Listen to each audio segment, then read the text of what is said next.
the Iranian president tonight. For the first time since 1979. We're going to have more on both of those stories coming up this hour. This is a very, very big news day. But the domestic news, of course, is dominated by our own Congress wantonly shutting down our own government for no externally imposed reason at all, just because one side has decided they maybe want to use this tactic to try to get what they want that they can't get through other, more normal diplomatic means.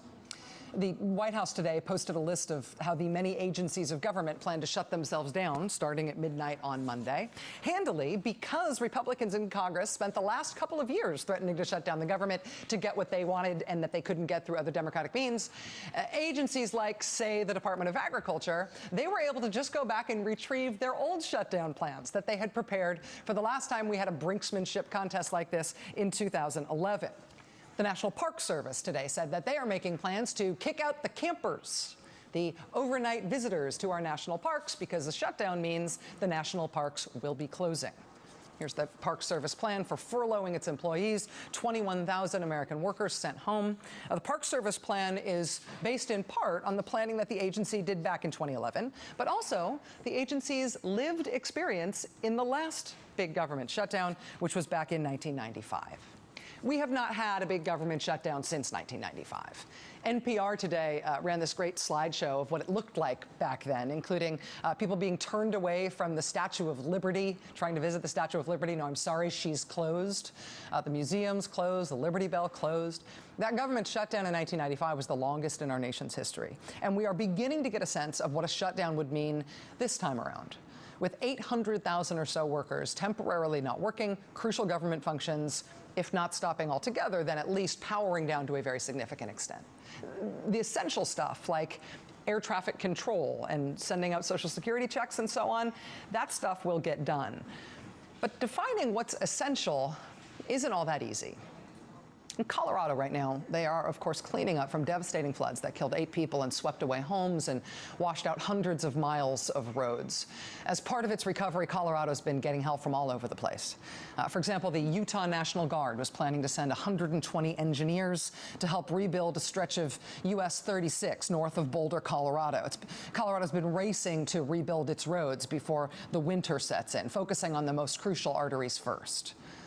Well, now, as part of us all getting ready for a big government shutdown, more than half of the Utah National Guard engineers who'd been on their way to help in Colorado, they've been told to stand down.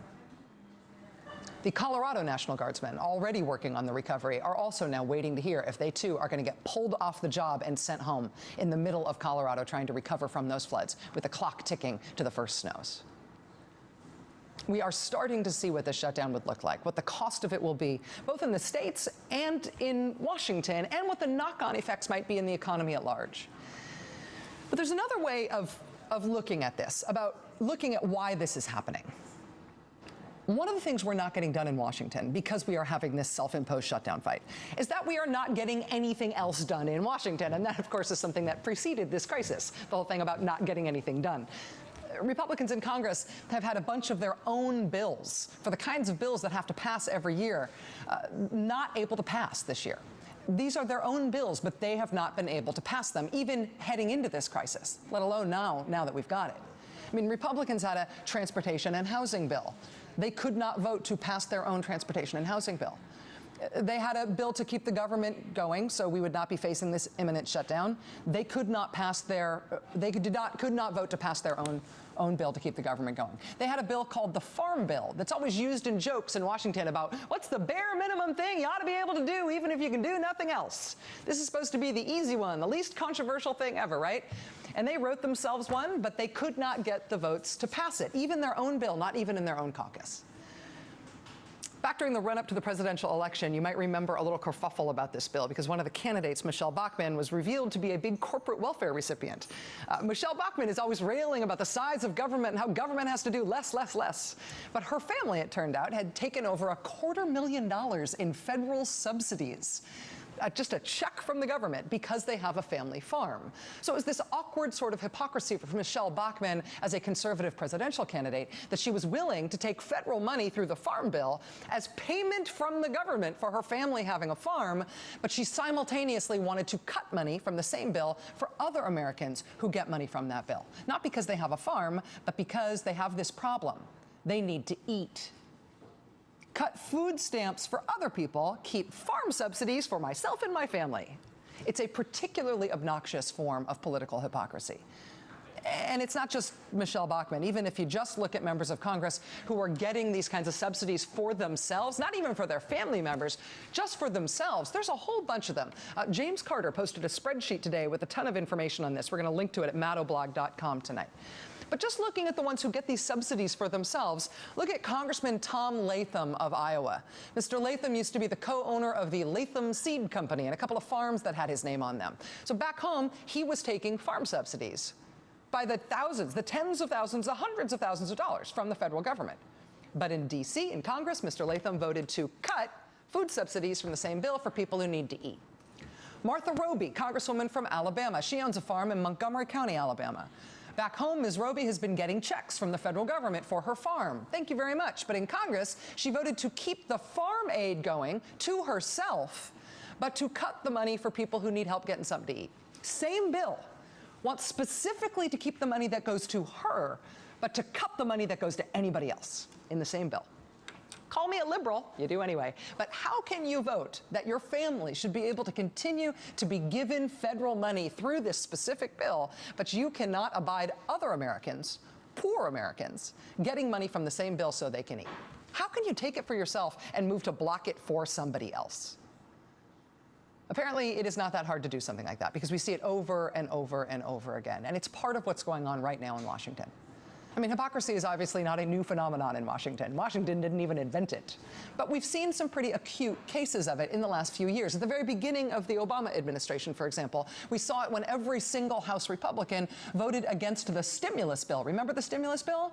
But then they went home to their home districts and started appearing at ribbon-cutting events with big cardboard checks to take credit for all that funding, all the new jobs that were being created as a result of the stimulus, which they voted against. Credit me for this thing, local residents, this thing that I tried to stop happening. I want credit for this thing that I tried to block. At the end of last year, when Hurricane Sandy absolutely ravaged the Northeast, when it left parts of New Jersey and New York almost unrecognizable, when it hit the most densely populated region in the nation, it left thousands of families homeless with no place to go. The governors of the states that were hardest hit asked the federal government for help, and they were told no by a sort of shocking number of members of Congress. In the Senate, it was 36 Senate Republicans who voted against relief after Hurricane Sandy. That's 77% of Senate Republicans who opposed hurricane relief for Sandy. In the House, it was about the same. It was 78% of Republicans in the House who told Sandy victims, nope, the federal government would not and should not help you. Among those House Republicans saying no were all 4 Republicans from the House delegation from Colorado. They all voted no on Sandy relief. This month, though, when floodwaters absolutely devastated the state of Colorado, those same 4 House Republicans who voted no on disaster relief for families in New York and New Jersey publicly called on the federal government to help themselves, to help their state. Federal disaster relief for Sandy victims? They don't deserve it. Federal government isn't in that kind of business. But hey, me over here, we need that. Republican Congressman Bill Flores of Texas, Republican Senator Ted Cruz of Texas, they both voted against federal aid for Sandy victims. 3 months later, when a fertilizer plant explosion leveled the town of West Texas, those same 2 Texans asked for federal aid for victims in their own state. Republican Senator James Inhofe of Oklahoma voted to block federal aid for victims of Hurricane Sandy. And then when tornadoes ripped through the city of Moore, Oklahoma, just a few months later, Senator Inhofe asked for that relief aid for residents in his own state. He said it was, quote, totally different from him trying to block relief for Hurricane Sandy victims. It takes a particularly galling sort of hypocrisy to think that way and talk that way, and more importantly, to vote that way in Congress when you are sent there to work for the good of the people.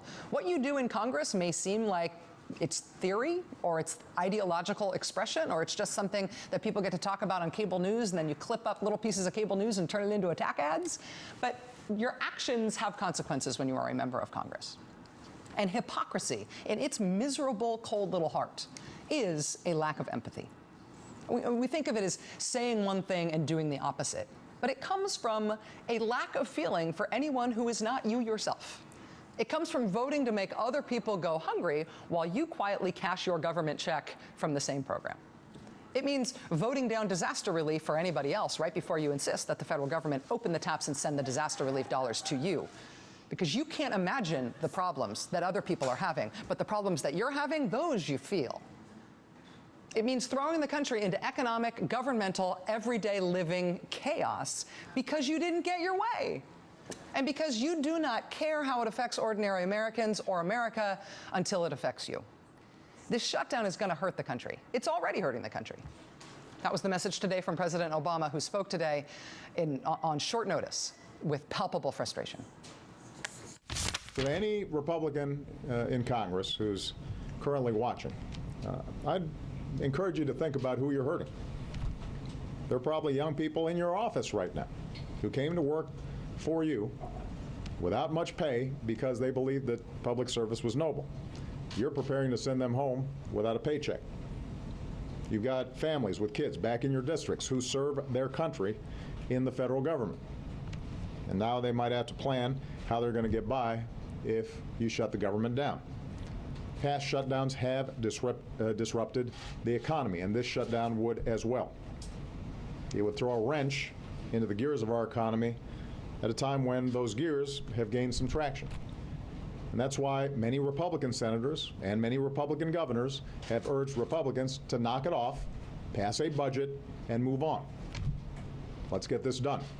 Joining us now is Ezra Klein, MSNBC policy analyst and the Wonk blog editor for The Washington Post. Ezra, thanks for being here. Thank you for having me. I've been thinking today, trying to think today less about the marginal political developments of the moment and more about what this it's hard, right? Because that's what we're all focused on, trying to figure out if this is going to happen.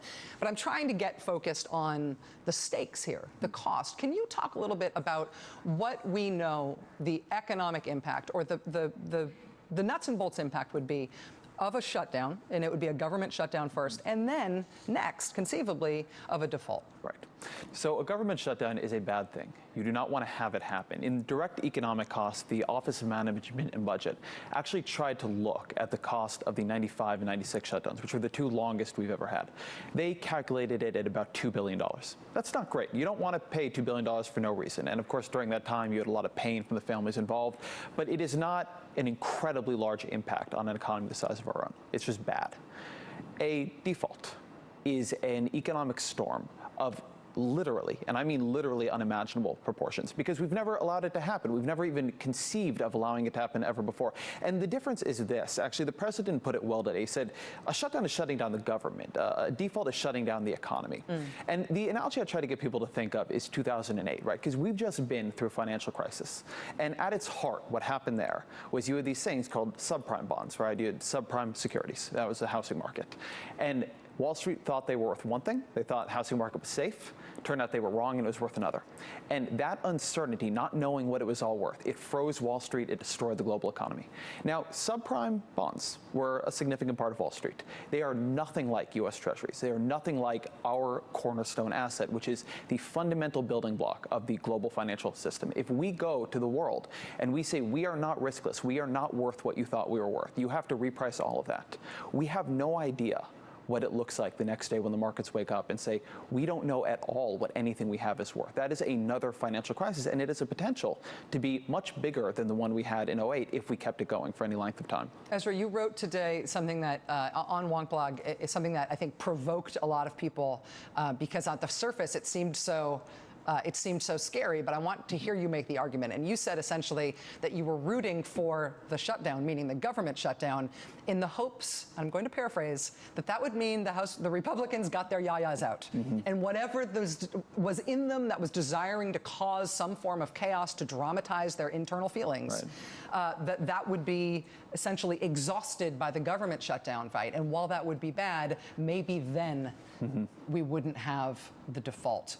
Politically, do you think that's true? Does the Yaya's hypothesis have data to back it up, or are you just hoping? So I'll say I am rooting for Congress to do the smart thing and not do any of this, right? That is my first best. It is being said in the Republican caucus and in the Democratic caucus that the way the Republicans are thinking about this is that if they are forced by John Boehner, and they will see it as being forced, to give up their what they would call leverage on the government shutdown, to accept a clean bill to fund the government on Sunday or Monday or whenever they do it, that they will feel that they gave up that point of leverage. And what they traded that in for was the much larger point of leverage of the default. And the reason, by the way, they think the default has more leverage is because it would be such an unimaginable, terrible thing for the economy. So if they do that, pushing us off a skyscraper instead of pushing us off a house. Yeah, trading in the flu for septic shock is the way I like to put it. And so right now, the issue is John Boehner is saying to them, don't do this on the government shutdown. Let's just wait till the debt ceiling. And so he is making it, he is investing them more in the debt ceiling, because once they've gone through the shutdown, if they've not used that, they've got nothing but the debt ceiling in their minds. So what Politico has reported, what Goldman Sachs has been saying, what I'm hearing from my sources on the Hill as well, is that it is going to be harder to get Republicans past a debt ceiling if they don't do the shutdown. In my view, and in the view of some others, it would be easier to have a shutdown that has some damage to the economy, but modest. We've had a lot of these before, I should say. But alleviate some of the pressure. It gives them a high drama place to have this fight, and then when they see the polls turn against them in 5 days and 10 days, we can get this done before we hit the debt ceiling on October 17th. Oh, God. This is the most unnerving thing, you know? It's a very unnerving process, and trying to trade these ills against one another at this point means we are too close to the edge already. Ezra Klein, columnist for the Washington Post Wonk blog, a guy who I think actually quite owned the whole narrative in the discussion about this today. I think you really framed the way that everybody's been thinking about it today in a way that you ought to be proud of. Thanks. All right. So many unprecedented and, in fact, wildly unpredictable things transpired this week between the United States and the rest of the world. But what happened today with a phone call that President